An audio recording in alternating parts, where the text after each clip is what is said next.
So we jumped in on AI this week, and we went pretty deep on where it is, where it's going, and I suppose why most people should be on board. Yeah, I mean, it's timely in a couple of senses. You just got back from a trip to the States where you presented an AI and you positioned yourself as an authority, especially in the sales space for those that are bringing AI into their world. I personally had some experiences with AI this week at a higher level than I ever had before, so it's timely for me on a personal level. I basically interviewed you on this call, so it's probably the most Mm. interview-like of all of our unscripted so far. I ask you to unpack where things are at with AI, how to best use it, and in particular, we touch on, but don't go too deep in sales call analysis. That's coming in other episodes. But I think our viewers will get a lot out of this episode. I know I did personally, and I'm sure others will too. I think the biggest thing is the multi-step system on how to talk to it and get better responses. But we'll leave you to it and enjoy. Talk me through. You just flew from Australia to the Mhm. States, which is a big flight and a costly flight and a Right. timely flight. And you presented on AI, I presume. What aspect of AI did you present on, and how did it go? Mm. A few things. So the main thing that I started off with was where AI is and where it's going. Hmm. And I think that's a unbelievable topic that kind of kicks people into gear. And then on the Hmm. back of that, it was how to better communicate with AI, get better responses instantly, just change the way you interact with it. And then I went through some call analysis stuff that Okay. we probably won't have time to go through today. Why don't we do the first two parts of what you said then? Yeah.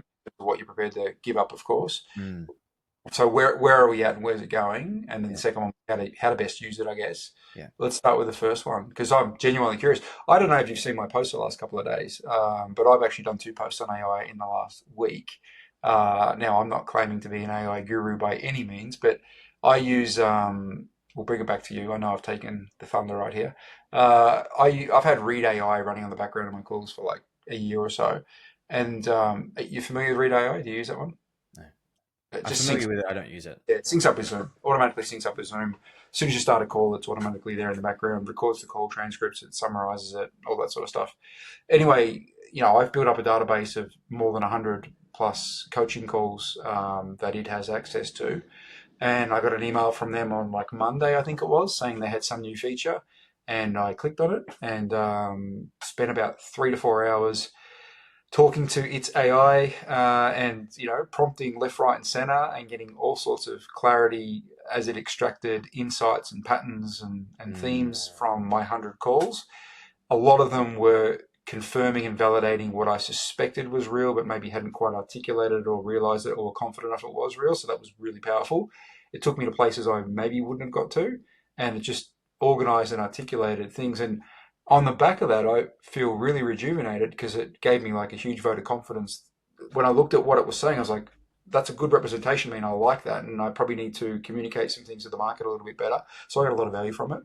And mm. then I took the reports that I generated from that and took it over to ChatGPT, your world, uploaded said report because it couldn't access my calls, and then went to town on that as well and got, again, all sorts of insights and clarity. So I'm very early in the journey, much earlier than you. So I ask both for our viewers' interest, but also selfishly for my own. So back to you now. Mm. Where are we at and where are things going? Uh, what you did there using AI, I think people skip over. They just ask it dumb questions or tiny little tasks, but you Mm-hmm. can get it to analyze years worth of data for trends, information, all of that sort of stuff, and you can get it Mm-hmm. not through your eyes, which are unbelievably limited, and not And not you specifically. I meant just humans in general. yeah, You then get those perspectives and angles and frameworks of the world's best thinkers all in one place. You just have to know how yeah, to talk to it.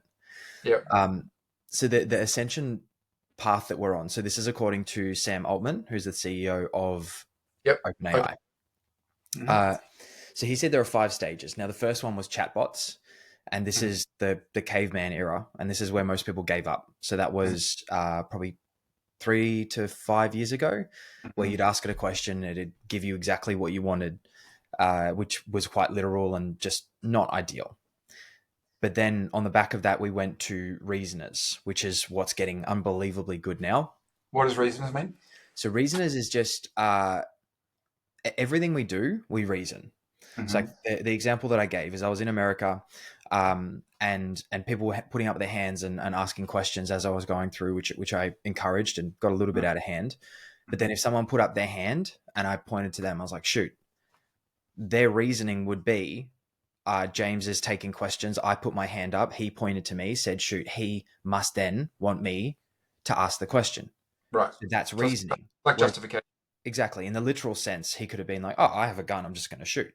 Yeah, Like yeah, yeah. that was the chatbot era.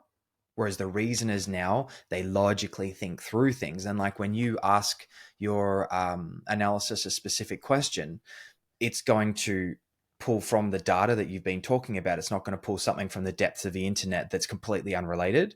Which is, sorry to interrupt, but that's why it's got my attention for the first time. And I know it's self-interest and solipsism and things like that. It's all about you. Mm. But the fact that it was drawing from my data pool in a way that I hadn't seen it really worked before, Mhm.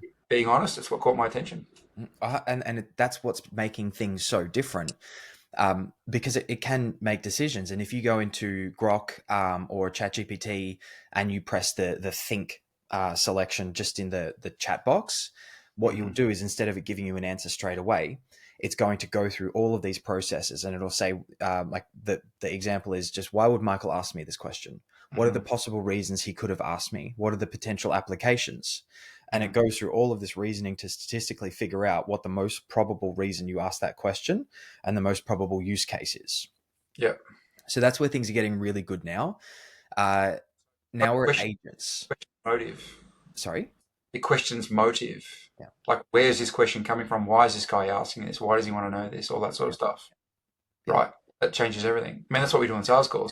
Good salespeople in discovery, it's not just about what they say, it's where's this coming from? Why are they saying it? What do they actually mean? Where do they want this to go? Yeah. So Right. that's the reasoning is why the agents now are getting so good, and reasoning is exactly what's going to assist a whole ton of salespeople, and also probably make uh, a good amount redundant eventually. But Hmm. I know there's a lot in DM setting now, but I'll talk about that a little bit later. Hmm. Um, and then agents is basically AI team members. You give them a specific task. So I have agents that are constantly doing lead capture for me, as in Hmm. finding ideal targets for the chiller company that we talk about. So it goes through, it pulls their information, website, most likely contact, Instagram, all of that sort of stuff. And I just have that ticking over in the background. You can have an agent plan a holiday for you. You can even have an agent create a course for you around a specific topic, and it can pull from your information or it can pull from just the general web. Uh, When you so say, sorry to cut you off, when you say an agent, like, what do you mean by an agent? Where is an this agent agent? is just an AI team member. It is a specific AI team member that you give one task and it will Yes. complete it for you. In what program does this sit? There are a lot of different ones, but Manus, Manus, is one that's getting a lot of popularity right now. But Right. there are a lot of companies making custom AI agents. Yeah. And like even this morning, I was on a call with Iggy. He's a guy that I connected with there. Funnily enough, I'd actually sold to him a couple of years ago an AI solution. And we chatted about it. He took me through his AI this morning, which is called Charlie. That thing is obscene. So it Mm. will map through a whole sales process, take over all of the DM setting, and it's getting to the point where it's going to be able to do calls as well. So he built his own language model. So it's basically an AI team member that takes this kind of prospect and walks them through this journey, and then if they hit a point where they're not qualified for this, it hands over to another agent who takes them through this journey, Right. and all the salesperson has to. Sorry. Like specialist agents. Exactly, and the salesperson then takes the calls, and if they don't Yeah, show, an AI agent takes over. reconnects with that person, brings them back in. The whole system in the background is done, and all the salesperson has to do is get on the Zoom call and talk to them. And genuinely, I cannot explain how insane that is, but you'll be able to do that with everything. So you might be able to have 20, 30, 50 different agents all doing different things. Yeah. So one will be editing videos, one will be creating reels, one will be scripting content, one will be analyzing the engagement on your profile to optimize what is happening and what you could do better, and then feeding that back into other agents that are going to create it. The the list is completely endless. So then Right. you go from a person that's much more efficient talking to a chatbot that reasons well to having a whole team of agents below you that you're just controlling. Right. So that's where Right. we're at now, and they're getting better unbelievably fast. Yep. And then stage four. Do you have any questions about that before I go on to stage four? Yeah, yeah, I do. So was that stage two or stage three you just said then? Three. So one was chat, two was reasoners, and three was agents. Oh, okay, okay. So, um, you're obviously way more advanced in the AI journey than I am. How do you use agents? I only use it for leads at the moment. Okay. I not because I don't believe in them, Hmm. but for what I do, there hasn't been a massive amount of use cases for me just yet. Hmm. Um, Is that because your client base is kind of in the real world and maybe a little bit old school, or for other reasons? uh, I'm just so efficient with all of the projects and everything that I've set up for like within chatbots now. And I suppose in theory, you could potentially say that they're agents, but they're not because they're not autonomous. Um, so I have all of my projects and custom GPT set up so efficiently now that the amount of time it would take me to turn that into an agent to do the same thing is not quite there yet. But when they get a lot more autonomous, or I have tasks that Mm, are I can't streamline as much as I want to, then I'll dive more into agents. But lead gen, I don't enjoy it. It's not fun just constantly looking for the data, and I can still do that in a chatbot quickly, yeah. but it's so much easier to just have that You list. can't, you can't get an agent to go and source the data? No, that's what's happening now. Oh, that's okay. Yeah. Okay.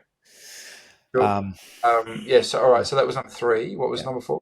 Number four is creation. So and this is one thing that's so dumb. The biggest argument against AI at this point is it can't create. It can only replicate. Hmm. So it can't invent anything new. But then what it's doing is it's recreating things from basically not the majority of them. We can say pretty close to all of the knowledge in the world from Hmm. people that speak different languages in completely different parts of the world that never would have interacted. So then when you're creating something, you're doing it through the lens of the brightest minds in the world. So you can get the top marketers, the top salespeople, the top anyone, like to analyze the work. And even I was listening to something yesterday. They did some testing and they figured out that if you put the data into an AI versus a doctor assisted with AI, the probability that they get it right. So a doctor was 70%, a doctor with AI was 72%, but AI with no doctor involved was over 80%. Hmm. Because even with AI involved, the doctor has biases. It's like, no, no, no, no, I'm not going to believe that. I'm still going to go with this. So you're Hmm. pulling from so many things in the world to solve problems that already exist. But what creation is then it's inventing new things, and that's like cure for diseases, cure for world problems, and just solving things that haven't already been publicly invented per se. Hmm. Got it. Uh, so creation is next. Right. And is that the final level, or is there? So the final level is companies, as in whole companies Yeah. being run by AI. And the way I explained it, and this is how my brain works, you think of like an AI CEO Hmm. who's managing a line of managers who manage a line of junior managers who manage like a whole plethora of employees. But that's just the way that our companies are connected. So what would happen is you would have one AI controlling a whole company. And instead of waiting for like weekly meetings or daily huddles or something like that, every piece of data is completely real time. They're all feeding to other sections of the business. So then what this AI solution will do eventually is if it can already create courses, then it's going to be able to scrape the data on all of the internet to find holes, problems, gaps, anything that needs to be fixed. And then Hmm. what happens on the back of that is that it will then be able to test. So instead of you trying one funnel and testing it for a month, it can Hmm. try 100 different funnels at the same time with minute data, and it'll be able to track exactly what the people do. And then before that, it will be able to provide the right funnel to the right person based on their algorithm, because that's all AI now. So Hmm. the whole process going through, and then instead of you having to think of an idea and create a course, it can create 50 different courses at the same time, see which one performs the best. So 50 different courses with 100 different funnels each, all being consistently tested. You have a perfectly optimized company. And then it might do a separate one and a separate one and a separate one. So right now we're chat reasoners, and people are like, yeah, it's not that effective. But if you're the person that can then train agents to do what you need to do, who can then invent things, and thereby will, by extension, you'll be the one training AI agents who will run companies.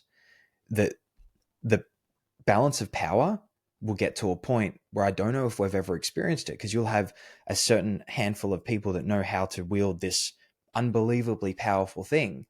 And then you'll have everyone else, again, in the era now, which would be looked at as the caveman era, trying to manually do everything. The competition will just not be the same. Mm-hmm. So that's where it's headed. And if people hear that and don't think that now's the time I need to actually learn how to start using AI, I don't know what will. Mm-hmm. Okay, so that's the lay of the land. What do you recommend Mm. for those who are listening to this and they're convinced by what you just said then, and like, okay, that's me. I maybe have played around with ChatGPT and one or two other things, but that's about it. I certainly don't want to be in the left behind group. I want to be in the other group. Like, what does that look like? Mm. Where do you start? How do you think about this? What do you do? Just start using it for one, but how you use it is different. ChatGPT and equivalents, is that what you mean? ChatGPT, Grok, Claude. Yep. For images, have a play around with Midjourney and Flux or Bonkers by Merlin. But Yep. just start with any of those three, Yep. and the process that I use for prompts is different. So Right. most people think that when you tell it to do something, you have to be the person that tells it to do something. So Mm-hmm. you have to say, follow these steps. Mm-hmm. Of But we don't know what we don't know. And I can guarantee you and I right now don't have the best answers on every topic. course. So step one is tell AI what you want to do. So Mm-hmm. building a script, for example, Mm-hmm. I want to build out a script for XYZ company. Mm-hmm. And then the second step is you tell it why you want to do it. So Mm-hmm. instead of you telling it what you want to do and then the reason I have to go through 10,000 different potential outcomes, you Mm-hmm. tell it, I want to write this script for my company because I'm bringing on a sales team and I want it to all be uniform across them. Mm-hmm. And then the third step, this is where everyone gets it wrong. Everyone tells it, I want it to look like this. The third Mm-hmm. step is ask AI how you would want to do it. So, what are the most effective script frameworks out there that you would recommend that we use? Mm-hmm. And then it will go and pull So based it's off so, the data so that it it has. so it's tell, ask. Tell it Yep. what you want to do. Tell it why you want to do it. Then say how should I do this? How Basically, would you do it? how would you do it? Yeah. Okay. And then it's going to give you, say, the top 5 to 10 script framework sales trainers or something like that. And then Mm-hmm. you can either say, well, I want you to pick the best one, knowing that I'm selling XYZ product. Mm-hmm. Or you can say, hey, Michael Dunleavy's pretty good. Can you go about, and then the fourth step is tell me how he would write a sales script. Mm-hmm. Okay. And the reason you have to do that is if you say write a script in the words or the way Michael would do it, AI is going to cut as many corners as it can because it's really lazy. Okay. Whereas if you say map out exactly what a script would look like from Michael Dunleavy just in a general framework, Yep. it's going to do it. And then the next step is you say, is that everything? You always have to do that. And it'll say, well, actually, and then it'll Mm, give you 100% more. And that's the stuff that really counts. right. And then when you're done, say if I were to copy in a link for my website or company or something like that, would you be able to read that and then apply this framework to that? Yep. And then you have a script in the words of Michael Dunleavy or Really. Chris Voss or Eli Wild or any of those people. Yep. Yep. And you didn't have to even think about learning how to write that script. Yep. You got the expert to do it for you. Yep. I was, as you know, I sell on an account that is big in the AI world, Peter Diamandis, and he was asked at the event that I went to 2 months ago, after we'd spent a bunch of time talking about AI, something along the lines of by someone in the crowd who was a member, something like, with I've got young kids, with where AI is and tech is and where it's all going, like I don't even know what I should be teaching my kids to focus on. Like how do I think about their future? What's going to be the most important skill was effectively the question.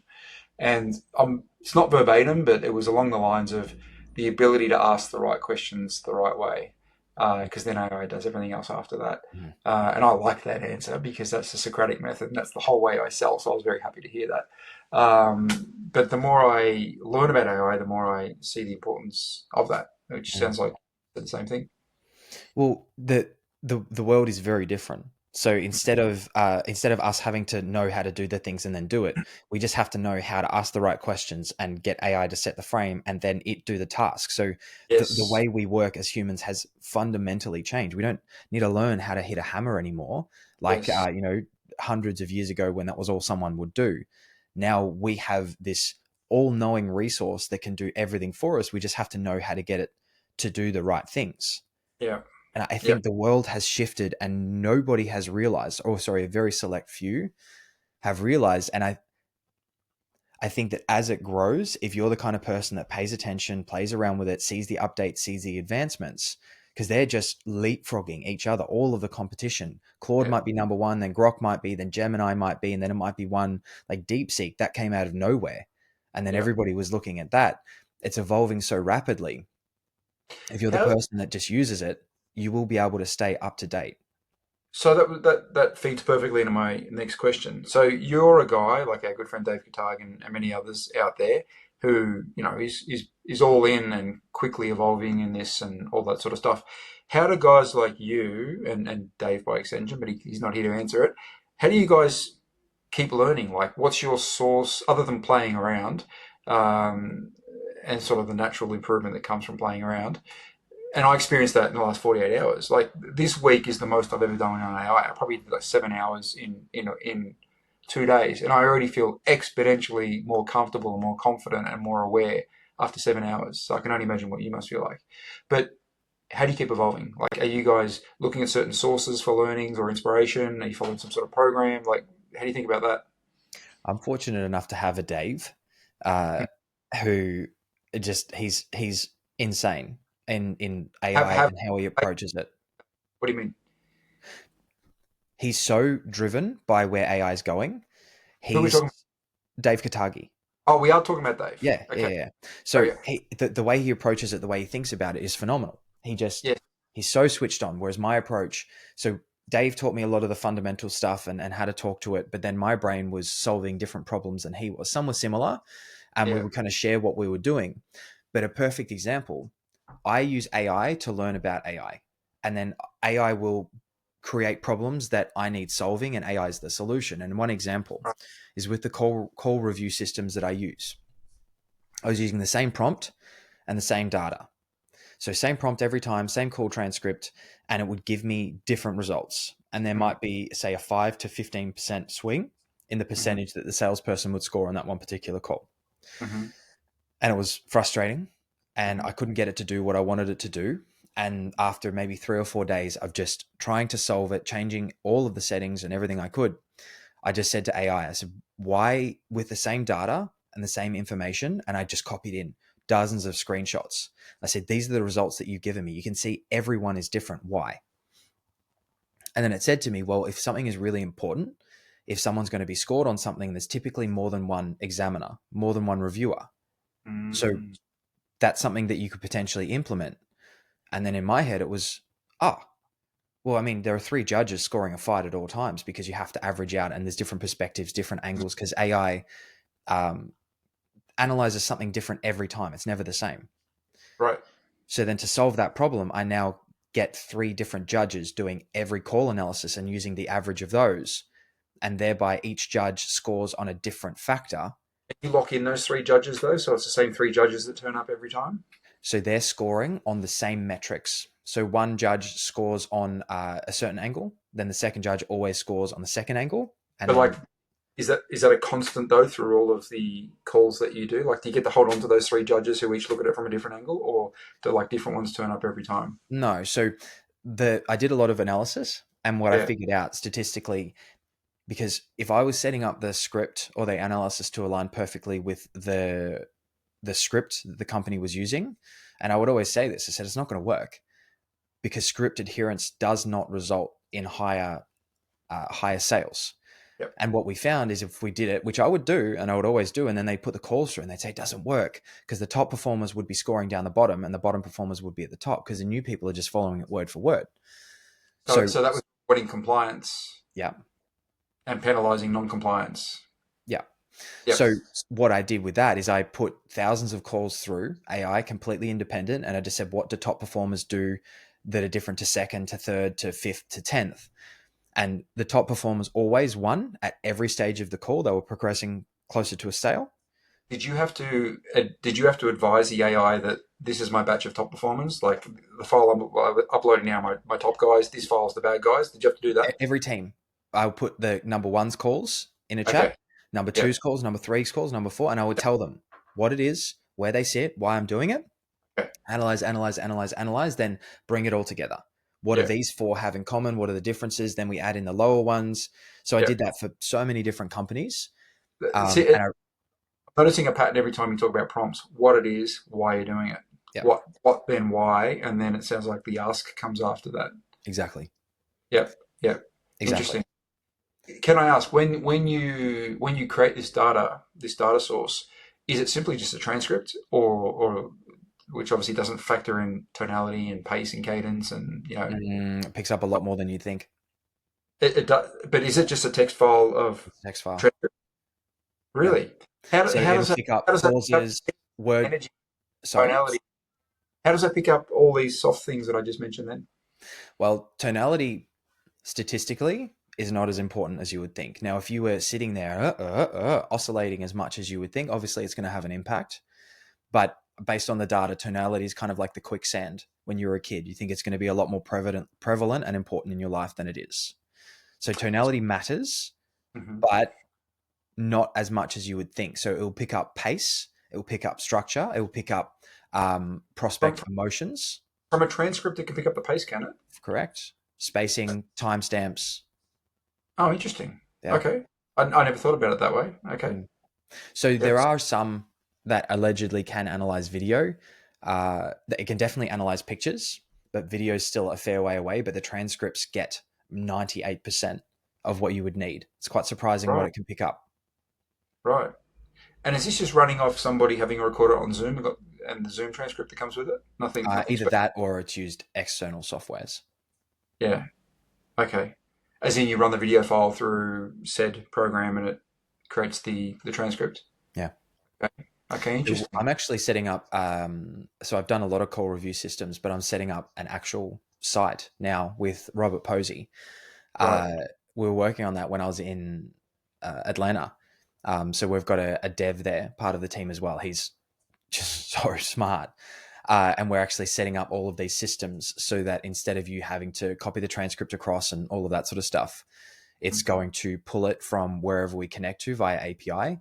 And then you'll be able to see, one, 10, hundreds, thousands of calls across your teams, your people, all of that sort of stuff, and split down to the section part of the call. But I think we'll do that in a separate week once it's all kicked off properly.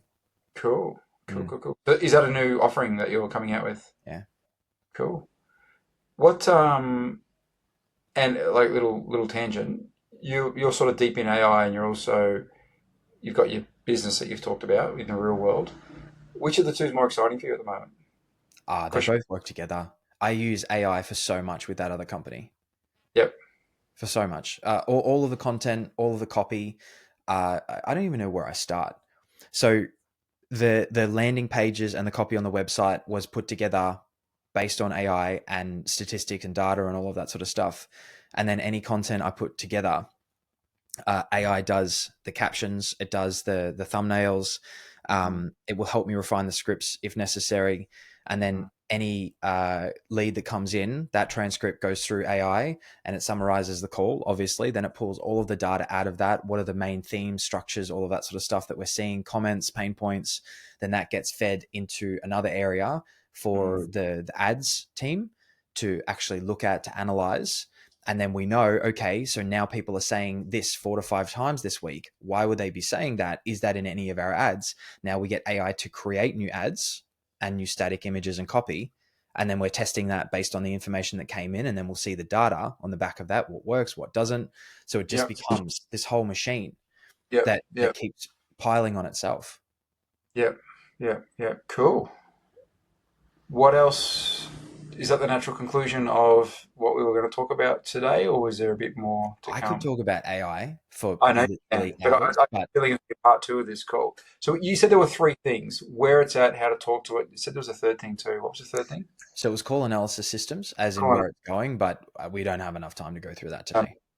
okay. So is there anything else that, as our resident expert on this subject, is there anything else that you want to share or we should be thinking about regarding where it's at, where it's going? Importantly, how not to get left behind. I want to come back to that point for selfish reasons, but also for our viewers. I actually want to revisit that. So we can all think of the nightmare scenarios of being left behind in a really quickly developing new economy, Yeah. uh, where the gap between the have-nots and haves just is out of control now. And I've no doubt it's going to be worse in 3 to 5 years. What are the timelines on when the group that's going to get left behind gets left behind? Like Mm. months, years, So, decades? What are the timelines? right. So I think most people think this is Bitcoin when it's actually the internet. Hmm. So Bitcoin, if you didn't get it back in 2010, everyone says buy $1 worth of Bitcoin, you would have been a millionaire now. It's like, Yep. I got left behind. But Bitcoin is having an impact on the world, but it doesn't fundamentally change the way we operate yet. Whereas the internet, if you're one of those people that's like, no, the internet's not going to change anything. I don't want to Yep. be on the internet. I don't want to have a phone that's Yep. connected. I mean, Yep. you're in a One, different one, era. 100% of my earnings now, Yep. post-COVID, pre-COVID was different. Post-COVID, 100% of my earnings, and by extension, my households, is on the back of the internet, Mhm. on the back of the superstructure that is the internet. But then, like the internet massively increased our reach, ability to operate, everything like that. Whereas AI now is just making us superhuman. The volume of things we can do and the Yep. things that we know. And I think the biggest reframe people need to understand is stop trying to use AI as a tool to do what you want. Start using it as a portal to the greatest thinkers and the greatest minds in the world and Hmm. how they would do things. So Hmm. then instead of it doing a 3 out of 10 job because that's the best you know how to do, it will then do a 25 out of 10 job because instead of you solving the problem, Einstein's solving it. Yep. Or any of these extreme people that you would never have Yep. the ability to go down to their beliefs, values, all of that sort of stuff. So just on, I like that. Just on that, we talked earlier about the what, the why, and then the ask. So is your ask using the example of Einstein? Are you saying write it as if Einstein were writing it, or are you saying how should I write it if I want it to be as good as possible? Like it's a really basic example, but are you putting the decision making process in the AI's hands, or are you specifically referencing Elon Musk or Einstein or someone like that? Well, you can do whatever you want. So if I wanted to write a script in the way of Chris Voss, I'd say the same thing. I want to write a Yep. script, got a new team, want it to be uniform, but I want it to be in the voice of Chris Voss. Can you Yep. please map out exactly the structure that he would set up a script? Yep. And then you might say, just so we're on par, can you write out all of the values, beliefs, structures, frameworks, all of that sort of stuff that Chris Yep. Voss abides by? We want to keep that in mind. Yep. Now write a script based on this. Yep. Now, if you wanted to do it through the eyes of Einstein, I want to solve this very complex problem. Now, if we were to solve the problem through the eyes of Einstein, how would he have done it? Yep. And then it's going to map it out. You say, are you sure that's how he would do it? Yeah, Yep. but he would also add all of these things in as well. Yeah. Yeah. Yeah. Yeah. Yeah. Yep. Yep. Yeah. Then I would imagine you get really fun and creative and saying if Einstein and Elon were having coffee together and the best idea won, what would it then look like? Mm. Uh, Yeah, okay, I like it. I like it. Right, so the message is, in terms of action points, if you're not already, get really familiar and start playing around with AI via ChatGPT and the image equivalents. Anything else outside of text-based and image? Is there another like video or voice, or is there another area that people should bring into? You know what? One more thing. So ChatGPT, it has voice mode, which is really good. So if you pay for premium, it's like $20, $30 a month. You get $20 advanced voice. So one thing that's really good to do is, a month. I mean, one, I haven't said this, use dictation on your phone or computer. Don't type because the way you articulate something via voice is so much better and has so much more intent than typing. So don't When you do your request to ChatGPT or equivalents, you do it, anything. you dictate. Dictation. Right, Yep. okay.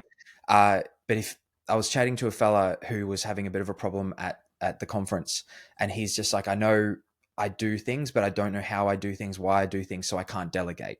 Mm. And I just said, the thing that you need to do is pick a restaurant that you really want to eat at that's an hour away, and then get ChatGPT Premium, and then sit your phone in the car, on the dash, wherever it is, put it on voice mode, and just tell it exactly what you said then, that you're a CEO, you want to be able to delegate, but you don't have any standard operating procedures, systems, everything like that. And you want to have a conversation with it. And the goal at the end is to build out some SOPs, so standard operating procedures. I And see. then, Have a conversation with AI. yep, It's you speak back. Have you not seen that? I haven't gone that far. No, I'm pretty early in my exploration journey, so I haven't tapped into that. So you press the little black button there. Right. I need a little bit of help building out some standard operating procedures. Can you help? Of course, I'd be happy to help. What specific procedures are you looking to document? If you can share a bit more about the process or tasks you want to cover, I can help you structure the SOPs step by step. If you have any. Right. It even breathes, like you can hear it. So Right. that's the advanced Right. voice mode. So you'll have a conversation with that for the hour trip. And by the time you get to the end, everything's written down as if it were a chat. So you can just end it there. And then you talk to it on the way home. And then when you get home, you have all of this data. Say, great, what are the processes that we broke down? Mm. This. Cool. Can you now make standard operating procedures so anyone, and if you Yeah. have questions, ask them? All right. That's ridiculous. I mean, Insane. that's such a adventure. Yeah. Okay. That's unbelievable. Mm. Yep. You've inspired me, James. You've inspired me to step outside further my comfort zone and get on the front foot with this. I do want to go back to that question of getting left behind because you said earlier in the call words to the effect of there's going to be haves and have-nots.